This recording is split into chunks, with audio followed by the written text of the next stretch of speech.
সালাত পড়েন ভাই, সালাত পড়েন, সালাত পড়েন।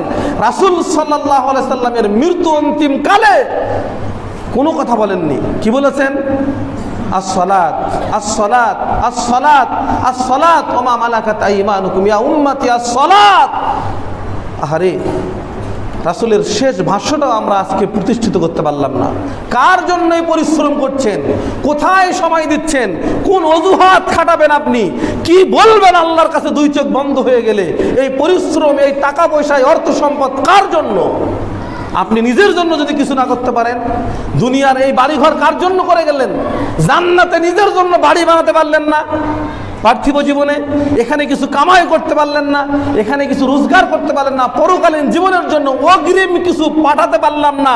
এর চেয়ে দুর্ভাগা, এর চেয়ে হতভাগা, এর চেয়ে কপাল পোড়া ব্যর্থ মানুষ আর কে হতে পারে? কার সময় কত বছর আছে কে জানে?